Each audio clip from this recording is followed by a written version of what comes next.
Holidays-நாலே நம்ம K Travels தான். தமிழகத்தின் முன்னணி டிராவல்ஸ் நிறுவனம். Plan your happy trips with K Travels. உலகெங்கும் வாழும் ஆகாயம் தமிழ் நெஞ்சங்களுக்கு கிறிஸ்டியின் அன்பு வணக்கம். நம்மோடு மூத்த பத்திரிகையாளர் தமிழா பாண்டியன் இணைந்திருக்கிறார். வணக்கம் சார். வணக்கம். எப்படி இருக்கீங்க சார்? நல்லா இருக்கேன். இப்போ அதிமுக முன்னாள் அமைச்சர் கோகுலேந்திரா பேசுறதை கேட்டிருப்பீங்க. மரியாதை இல்லை, புறக்கணிக்கிறாங்க, ஒரு போட்டோவா போடுறது கூட யோசிக்கிறாங்க அப்படின்ற மாதிரி. செங்கோட்டையன் ஒரு முக்கியமான நிகழ்வுல கலந்துக்கல அப்படின்னு கேட்கும்போது, நான் புறக்கணிக்கல, நாங்க பங்கேற்கல அப்படின்ற வார்த்தை யூஸ் பண்றாரு. செல்லூர் ராஜு சொல்லும்போது, நாங்க தாங்க சீனியர் இபிஎஸ்ஸை விட, நீங்க எங்ககிட்ட வந்து கேளுங்க அப்படிங்கிற மாதிரி அந்த வார்த்தைகளை பார்க்குறோம். இதை தாண்டி சமாதான குழுன்னு ஒரு குழு இருக்கு, அதிமுக ஒருங்கிணைக்கிறதுக்கு ஒரு குழு இருக்கு அப்படின்ற மாதிரி நிறைய விஷயங்கள் சொல்றாங்க. என்ன நடக்குது அதிமுகவில்? இல்லை, அதிமுகவை பொறுத்தவரை முன்னாள் அமைச்சர்களை எடப்பாடி கட்டுப்படுத்த நினைக்கிறார், கட்டுக்குள் வர மறுக்கிறார்கள். முன்னாள் அமைச்சர்களுடைய கட்டுப்பாட்டுக்குள் எடப்பாடியை கொண்டு வர முயற்சிக்கிறார்கள். எடப்பாடி மறுக்கிறார். இதான் இப்போ அதிமுகவில் உள்ள குழப்பம். அதிமுகவை பொறுத்தவரை முன்னாள் அமைச்சர்களை தாண்டி சில சக்திகளை அதிமுகவுக்குள்ள வளர்க்க வேண்டிய தேவை இருக்குது எடப்பாடிக்கு. அதை முழுக்க அந்தந்த மாவட்ட செயலாளர்கள், முன்னாள் மந்திரிகள் யாரையும் விட மாட்டேங்கிறாங்க.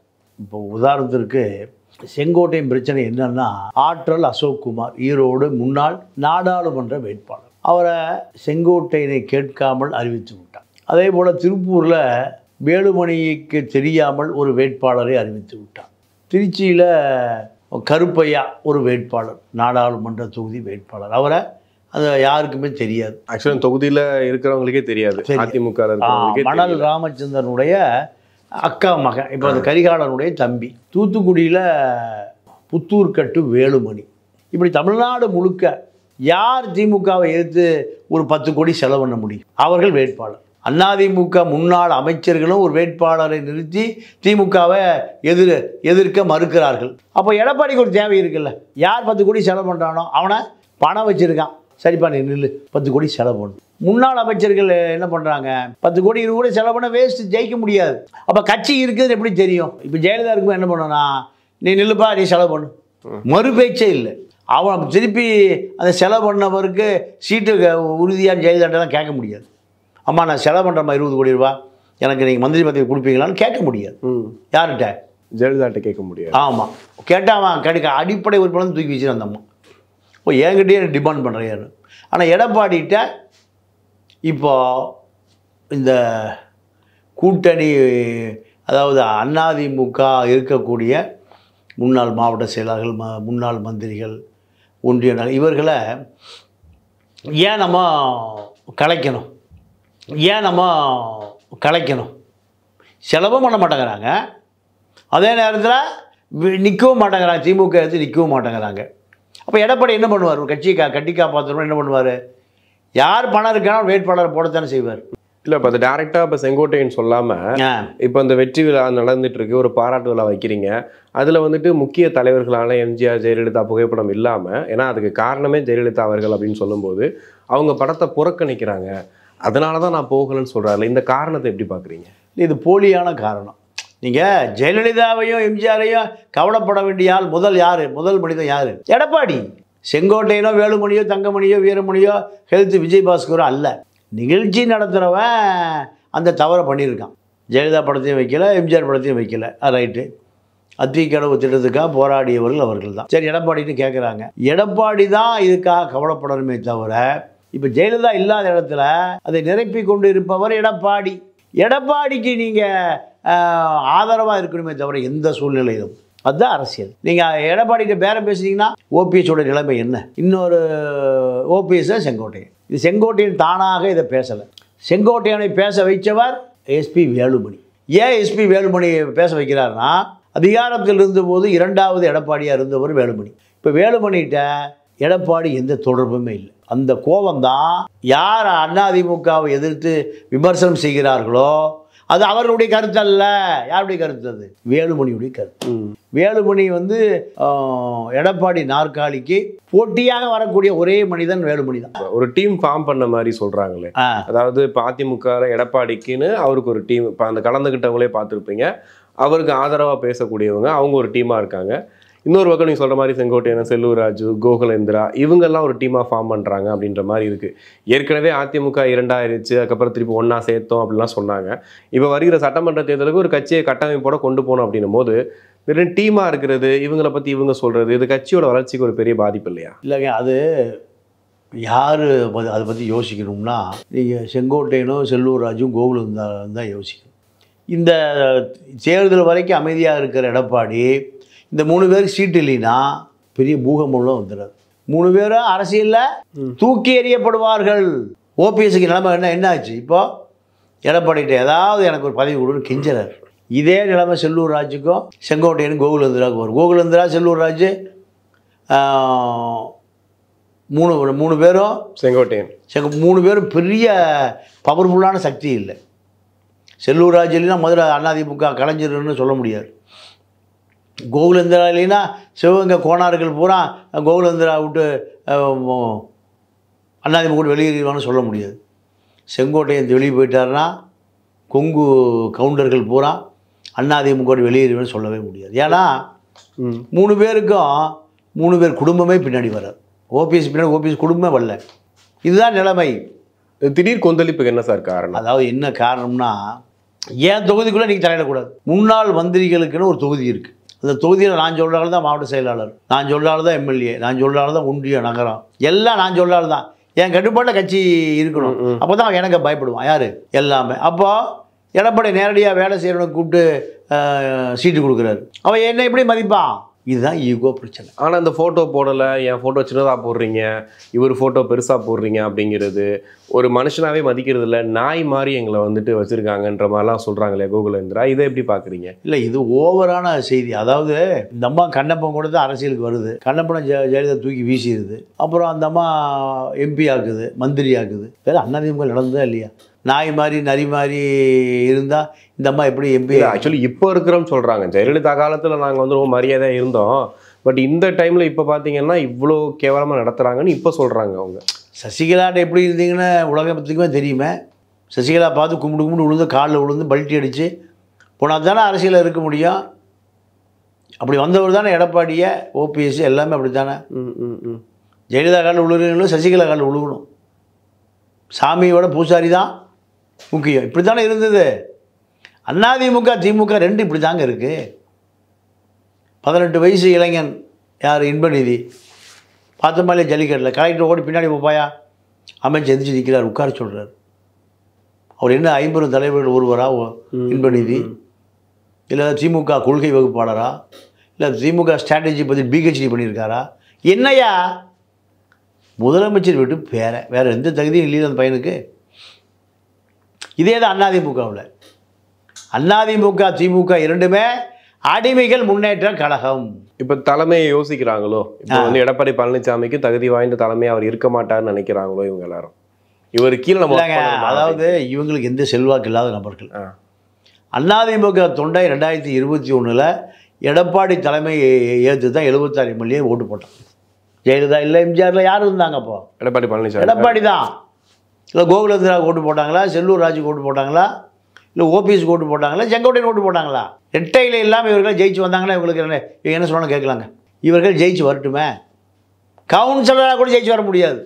ஒரே பலம் எது? ரெட்டையிலே தான். அப்போ இவர்களை பின்னணியிலிருந்து இயக்குவது எஸ்பி வேலுமணி. நீங்கள் டெய்லி 2 பேர் பேசிக்கிறாங்க, நமக்கு மரியாதை இல்லைண்ணா, உழைச்சதுக்கு பிரயோஜனம் இல்லைண்ணா. என்ன மரியாதை இல்லைன்னா அந்த மாவட்டத்துக்குள்ளே இவங்களை தவிர யாரையும் கேட்கக்கூடாது. இவர்களை கொஞ்சம் அடிமைகளை வச்சுக்கிட்டு அவர்களை ஒன்றிய செயல் நகர செயலாளர் போட்டுட்டு எம்எல்ஏ இவங்க சொல்கிறாள் எம்எல்ஏவை போட்டுட்டு இவர்கள் மந்திரியாக இருப்பாங்க. சிற்றரசர்களாக மாற முயற்சிக்கிறார்கள். ஆனால் எடப்பாடி அதை அனுமதிக்க மாட்டேங்கிறார். ஏன்? தன்னுடைய தலைமைக்கு ஆபத்து வந்துடும். இவர்கள் பலவீனமாக இருக்கிற வரை தான் எடப்பாடி இருக்க முடியும். இவர்கள் பலமான வாய்ப்பே இல்லை. அது வேறு விஷயம். ஜெயலலிதா பொறுத்த வரைக்கும் ஒன்மேன் பார்ட்டி தான். எம்ஜிஆர் ஒன்மேன் பார்ட்டி தான். கருணாநிதி ஒன்மேன் பார்ட்டி தான். இப்போ அந்த ஒன்மேன் பார்ட்டியாக ஒரு வருட காலம் தேவைப்படுது எடப்பாடிக்கு. 2026 தேர்தல் வரைக்கும் இந்த சலசலப்பு இருக்கும். 26க்கு பிறகு நாற்காலியில் அமர்ந்துட்டார்னா எதிர்ப்பதற்கு ஒரு ஆள் இருக்கார். இதுதான் அதிமுக திமுக. நீ கருணாநிதி எதிர்த்து எவனும் பேச மாட்டான், ஜெயலலிதா எதிர்த்து பேச மாட்டான். ஆனால் ஸ்டாலினை எதிர்த்து பேசி கொண்டிருந்தவர்கள் பூரா எப்போ வாயை பொத்துறான்னா 21 முதலமைச்சரான பிறகு அத்தனை பேர் ஸ்டாலின் கட்டுப்பட்டாங்க. யார்? துரைமுருகன் உட்பட ஏவா வேலு மூத்த அமைச்சர்கள் பூரா யார் அமைதியாயிட்டாங்க. அதிகாரம் தான் இப்போ ஒரு பெரிய சக்தி இல்லை சார். ஒரு கட்சிக்குள்ள ஒரு பிரச்சனை 2 பிரச்சனைனா ஓகே, இப்போ வந்துட்டு இந்த பகுதியை நான் பார்த்துக்கிறேன், இந்த பகுதியை நான் பார்த்துக்கிறேன்ற மாதிரி பிரித்து இருக்காங்க. தேர்தல் டைமில் இந்த சீட்டு கொடுக்குற அந்த பிரச்சனை வரும்போது ஒரு பெரிய பிரச்சனையாக மாறாதா ஒரு அதிமுகக்குள்ள? அதிருப்தியாளர்கள் உருவாகும்.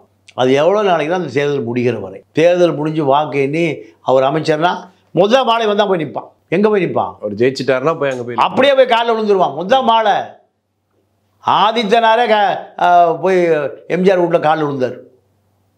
எம்ஜிஆர் கட்சி விசிலடிச்சான் குஞ்சு இப்பெல்லாம் நாட்டை ஆள தெரியுமா, நான் பேரிஸ்டர் படிச்சிருக்கேன்னு சொன்ன ஆதித்தனாரை எம்ஜிஆர் ஜெயிச்சோன்னையும் முதல் மாலையோடு போய் எம்ஜிஆர்கிட்ட போய் நின்னார்.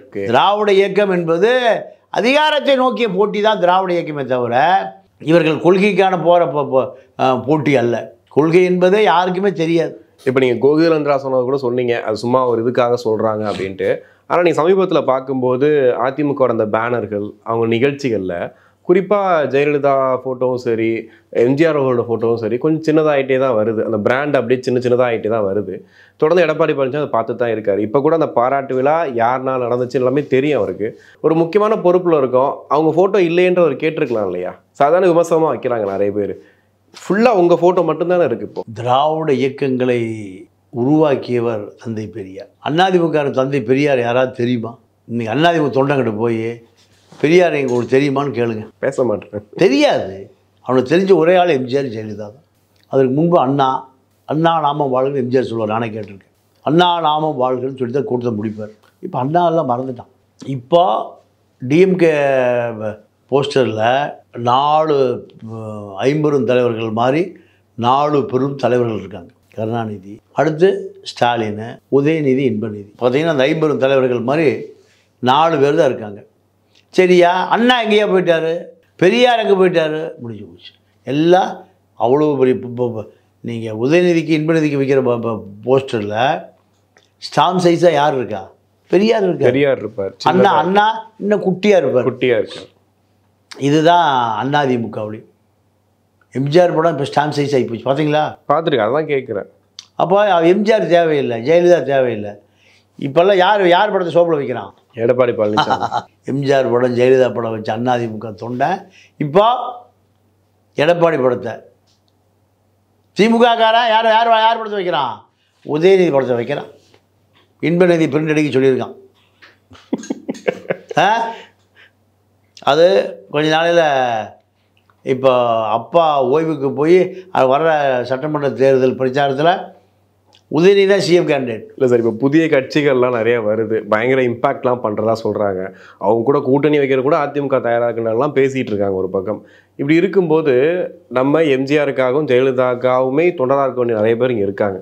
ஸோ அவங்களுக்கு ஒரு அதிருப்தி ஆகாதா? என்னடா அவங்க முன்னாடி இருந்த தலைவர்களை மறந்துட்டு இப்போ பண்ணிகிட்டு இருக்காங்க அப்படிங்கிறத இப்போ ஞாபகப்படுத்துகிற மாதிரி தான் இந்த பிரச்சனையும் இருக்குது. இப்போ உள்ள இருக்கக்கூடிய மூத்த நிர்வாகிகளையே எடப்பாடி பழனிசாமி மதிக்க மாட்டுறாரு, புறக்கணிக்கிறாரு அப்படின்ற மாதிரி. இப்போ செங்கோட்டையன் சொன்னதை ஒரு பாயிண்டில் ஏற்றுக்கலாம். ஏங்க நீங்கள் வந்து எம்ஜிஆர் ஃபோட்டோவும் ஜெயலலிதா ஃபோட்டோவும் வைக்கல அப்படிங்கிறதையும் ஏற்றுக்கலாம் இல்லையா? ஸோ இதனால் மொத்தமாக கட்சி மேலே ஒரு நம்பிக்கை இல்லாமல் போயிடும்ல. ஏன்னா அவங்க பழைய வந்தவங்களையும் மறந்துட்டாங்க, இருக்கிறவங்களையும் மறக்கிறாங்கன்ற மாதிரி ஆகிடாதா? சார், நான் இப்போ ஈரோடு இடைத்தேர்தலுக்கு போன பிறகு 1 மாதம் இருந்தேன். 13ஆம் தேதி போய்ட்டு இப்போ 10ஆம் தேதி தான் வந்தேன். 27 28 நாளில் பல விஷயங்களை நேரில் பார்க்கக்கூடியதாக எனக்கு ஒரு வாய்ப்பு கிடைச்சது. என்னென்ன விஷயங்கள் பார்த்தீங்க? என்ன விஷயம் பார்த்தோன்னா, ஒட்டுமொத்தமாக இந்த மக்களுக்கு அரசியல் தெரிந்த 35% பேர் பூத்துக்கே வரதில்லை. எங்கே ஓட்டு பெட்டிக்க வரதில்லைங்க. நான் சந்தித்த 5000 பேர் எனக்கு ஓட்டு போது எனக்கு 5000 ஓட்டு வந்திருக்கு. அத்தனை பேர் என்னை முகநூலில் பார்க்குறவங்க, ஃபேஸ்புக்கில் பார்க்குறவங்க, இன்ஸ்டாகிராமில் பார்க்குறவங்க, யூடியூப்பில் பார்க்குற அத்தனை பேர் என்னை 5000 பேர் நேரடியாக நான் போய் சந்தித்தேன் சார். இந்த ஈரோடு கிழக்கில் இந்த 1 மாத காலம் 5000 பேரை நான் நேரடியாகவே சந்தித்தேன். ஆனால் அங்கே வரல. அவங்க 5000 பேரும் என்னை நேரடியாக வந்து ஆதரவு கொடுத்தவர்கள் அத்தனை பேர் எங்கே வரல, பூத்துக்கே வரல. அத்தனை பேரும் படித்தவர்கள், பண்பாளர்கள், தமிழக இந்திய அரசியலை நுனிநாக்கள் கைவிரல் வைத்திருந்தவர்கள். ஓட்டு பிடிக்க வரல. அத்தனை பேர் ஓட்டு போடுறது எனக்கு 5000 ஓட்டு கிடச்சிருக்கு. என்ன காரணம்னா அவர்கள் இது ஒரு கேலி கூத்துன்னு நினைக்கிறாங்க. தேர்தலையே இதுதான் தமிழ்நாட்டு அரசியல். அப்போ ஒரு வாக்கர்ஸ் கிளப்புன்னு ஒரு கிரவுண்டில் ஒரு 3000 பேர் டெய்லி காலையில் வாக்கிங் போகிறாங்க. 3000 நோட்டீஸ் கொடுத்து 3000 பேர் சந்தித்தேன். 3000 பேர் என்னை கை கொடுத்து பேசுகிறாங்க. நீங்கள் விருப்பத்தோடு பார்ப்பவர்கள் வேறு, விருப்பமில்லாத பார்ப்பவர்கள் வேறு. நான் பல பேருக்கு நோட்டீஸ் கொடுத்தேன், வாங்கவே இல்லை. அவன் என்னடா ஒரு 65 வயது ஒரு முதியவன் என்னதான் இருக்கே நீயே வச்சுக்கியான்னு போயிட்டான். வேண்டாங்க பல பேர். அப்போது அந்த மனுஷன் என்னதான் சொல்ல வர்றான் கேட்க கூட தயாராக, அவங்க நோட்டீஸ் ஆக கூட தயாராக இல்லை. இத்தனை நான் படித்தவர்கள், பண்பாளர்களை பற்றி சொல்கிறேன். இதுதான் அரசியல். அப்போது 35% படித்தவன், பண்பாளன், சமூகத்தின் மீது அக்கறை கொண்ட அத்தனை பேரும் தேர்தலுக்கே வர்றதில்லை. ஒன்றா நோட்டா எவ்வளோ ஓட்டு வாங்கிச்சுன்னு பார்த்தீங்களா? ஈரோட்டில் எவ்வளவு? 6500 ஓட்டு. இவர்களை எனக்கு பிடிக்கலடான நடந்து வந்து பஸ் ஏறி வந்து மோட்டார் சைக்கிளில் பெட்ரோல் ஊற்றிட்டு, காரில் பெட்ரோல் ஊற்றிட்டு வேகாத வெயில் நின்று போய் எதுக்கு போடலாம்? எவனையுமே எனக்கு பிடிக்கலடான்னு குத்து. அதுதானே நோட்டா? எடப்பாடியே சொல்ல நோட்டால் போடுங்கிறார். உங்கள் ஓட்டை செல்லாமல் அங்கே ஏங்கிறார். இதுக்கு ஒரு முன்னாள் முதலமைச்சர் எடப்பாடி தேவையா?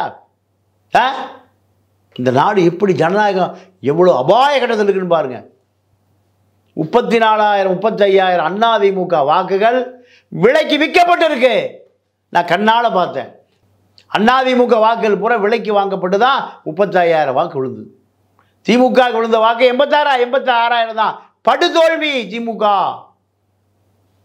அதிமுக வாக்கை நீங்கள் விலைக்கு வாங்கவில்லை என்று சொன்னால் நீங்கள் திமுக படுதோல்வி. 86,000 வாக்கு தான் வாங்கியிருக்கு.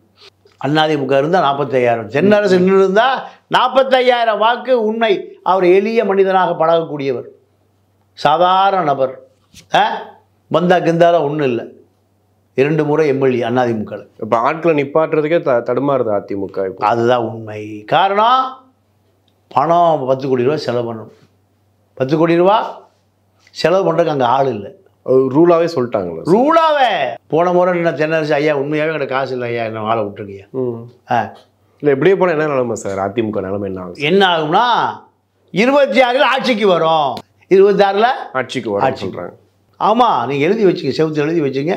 நான் சொல்கிறத 26 அதிமுக. என்ன காரணம் கேட்டிங்கன்னா இது ஒரு திருவிழா. இது ஒரு பெரியார் மண்ணில் பெரியாரை உடைப்பேன். எவ்வளோ ஓட்டு வாங்கினார்? பிஜேபியினுடைய 12,843 ஓட்டு அப்படியே வந்தது. அத்தனை பார்ப்பனர்களுக்கும் அடையாளம் காண்பிக்கப்பட்ட சீமா நாடாளுமன்ற தேர்தலில் 12,843 ஓட்டை சைக்கிள் சின்னம் வாங்கிச்சு பிஜேபி ஆதரவாக. அந்த ஓட்டு அப்படியே விழுந்து. தாண்டா பெரியாரை உடைக்கிறான், பெரியார் ஊர்லேயே ஒழிக்கிறான். தீகாக்காரன் பூரா திமுக சொம்பா மாறிட்டான். தீகா பூரா என்னாச்சு? அதுதான் பெரியார் இயக்கத்தினுடைய வீழ்ச்சி. இந்த பலவீனமான மனிதர்களை பார்க்கிற இளைஞர்கள் இவர்கள்லாம் ஒரு மனுஷனே இல்லைன்னா ஓட்டு பிடிக்க வரல. 20% திமுக, 20% அதிமுக, மீதி இருக்கக்கூடிய 30% ஓட்டு போட கூலிக்கு பிடிக்கப்பட்ட நபர்கள். 4 மணிக்கு மேலே சீமாங்கட்சி ஆளுகள்லாம் திமுக கண்ட 10,000 வேணி கிளம்பி போயிட்டான். இவனே குச்சி போட்டுக்கிட்டான். நான் பார்த்தேன், இவனை குச்சி போட்டுக்கிட்டான். இதுதான் திமுகவுக்கு 35,000 ஓட்டு கிடைச்ச ரகசியம். இதுதான் திமுக அரசியல். இதே போல் பலவீனமான அரசியல் அதிமுக அரசியல். ஆனால் நீங்கள் 2026 ஆட்சியை பிடிக்கும்ன்றீங்க? கண்டிப்பாக ஆட்சியை பிடிக்கும். ஏன்னா திமுக எதிர்ப்பு அதிமுக தான் வாக்கு. அதிமுக ஜெயலலிதா மீது உள்ள ஒட்டியானம் புட்டியானம் வளர்ப்பு கல்யாணம் யாருக்கு ஓட்டு போட்டான்? இப்படிதான். அப்போ இந்த மக்களை அரசியல் ரீதியாக மீட்டெடுக்கக்கூடிய எந்த விஷயமும் யார்கிட்டையும் இல்லை. கம்யூனிஸ்ட் இல்லை, வைகோட்டு இல்லை, திருமாட்டு இல்லை, சீமாங்கிட்ட இல்லை, எவங்கிட்டே கிடையாது. எல்லாம் மக்களை ஏமாத்துகிற அரசியல் தான். அப்போ எப்படிங்க? அப்போது மக்களுக்கான அரசியலில் கேரளா போய் பாருங்கள், அதுதான் மக்களுக்கான அரசியல். தமிழ்நாட்டு அரசியல் வந்து மக்களிடம் போய் சேரவே இல்லை. மக்கள் அரசியலே தெரியாமல் இருக்கு. அரசியல் தெரியாதனால எவன் பணத்தை வீசெறிகிறானோ அவன் தான் தலைவர். அதுதான் அரசியல். எடப்பாடி அரசியல் என்பது இன்னும் ஒரு 10 மாதம்தான். அதிகாரம் வந்த பிறகு எந்த சலசலப்பும் இல்லாமல் எதிர்த்து அத்தனை பேர் என்ன பண்ணுவாங்க, நேராக காலில் விழுந்து கிடப்போம். இப்போ இந்த கூட்டணியெல்லாம் எப்படி சார்? அப்போது என்ன முடிவு? கூட்டணி எப்படி வரும்னா, நீங்கள் அதுதான், அது பிரசாந்த் கிஷோரே சொந்த ஊரில் டெபாசிட் போயிடுச்சு. அவர் தமிழ்நாட்டில் வியூக வகுப்பாளராம் இப்போ வந்திருக்காரு சார். அவர் தான் அவர் தான் ஹெல்ப் பண்ணிட்டு இருக்காரு. அதான் அவர் ஊர்லேயே அவர் டெபாசிட் வாங்கலை. அவருக்கு திருச்செந்தூர் தொகுதியில் எங்கே இருக்குது, திருப்பரங்குன்றம் தொகுதி எங்கே இருக்குன்னா, திருப்பரங்குன்றம் திருச்செந்தூர் அந்த வித்தியாசம் தெரியாது. அவர் தான் வியூக வகுப்பாளர் விஜய்க்கு. முதல்ல யாருக்கு வகுத்து கொடுத்தாரு? சபரீஷனுக்கு வகுத்து கொடுத்தாரு. இப்போ விஜய்க்கு வகுத்து. அப்போ இதெல்லாமே முட்டாள்தனமான அணுகுமுறைகள். இவங்களுக்கு ஏசி ரூமை விட்டு டபுள் ஏசி, ஒரு ஏசியில் கொடைக்கானல் கூட்டாது இருக்கிற மாதிரி இருக்கணும். இவர்கள் எதை வியூக வகுப்பாளர்கள்? கண்டிப்பாக சார், நிறைய விஷயங்கள் பேசணும். நேரத்துக்கு முன்னாடி நன்றி, வணக்கம்.